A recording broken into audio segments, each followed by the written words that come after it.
as you may know, SSRIs are selective serotonin reuptake inhibitors. These are the most frequently prescribed antidepressants, and some commonly prescribed SSRIs include fluoxetine, citalopram, paroxetine, and these antidepressants are given as first-line treatment for depression because they've been found to be relatively effective and they're well tolerated compared to some of the other antidepressant classes. However, they have been found to be associated with an increased risk of major bleeding, and this is due to the effect that they have on platelets. Essentially, they end up disrupting the platelets' ability to amplify the hemostatic process.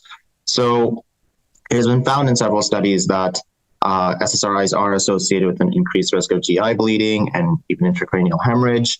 However, the absolute risk of bleeding with SSRIs remains pretty low. It's about 0.8%. But in patients with an already increased risk of bleeding, so this would be patients using oral anticoagulants, concomitantly using SSRIs can present a significant additional risk that would be necessary to consider. So previously, our research group had actually conducted a systematic review and meta-analysis as well. And what we did was we looked at concomitant use of SSRIs and oral anticoagulants, and compare them to oral anticoagulant use alone. And we found in this review that there was a 35% increased risk.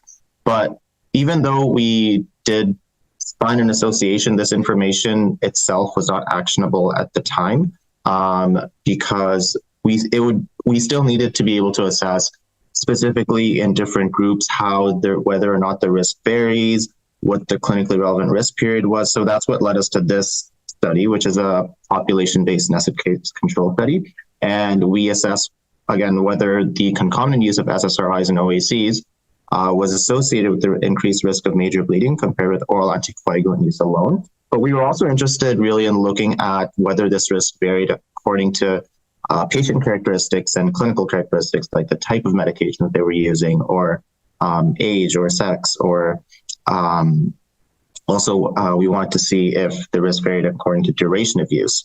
So we used a UK general practice database to conduct this study, and we ended up finding that there was a 33% increased risk of bleeding, which was similar to what we found in the systematic review. But we also found that interestingly, that the most susceptible patients seem to have an increased risk of bleed within 6 months, or within the first few months and up to about 6 months. So it really gave us like a clinically relevant risk window where we could expect the most susceptible patients to bleed. And this was definitely a new finding in this study. That's an overall summary.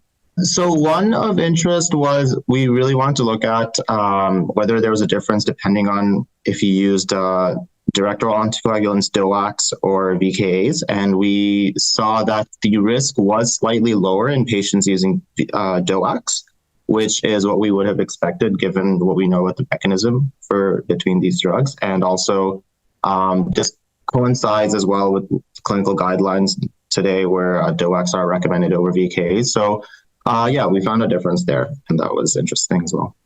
The results we have here don't necessarily require withholding treatment with either of these drugs because these are important medications for these indications. However, it would be important to really monitor individual risk factors for patients within this time period. And a lot of these risk factors for bleeding are preventable, or they can be manageable. So for example, just looking at whether or not blood pressure is controlled in these patients and keeping a close eye, monitoring what other medications they might be using. If they're using NSAIDs over the counter, let's say, it would be helpful to monitor their alcohol use. And in certain patients who are maybe at increased risk of GI bleeding, maybe they have like a history of H. pylori infection, for example, it might be helpful to prescribe PPIs in these patients specifically, as it has been found to decrease the risk of GI bleeding. So these are some measures that can be taken early on.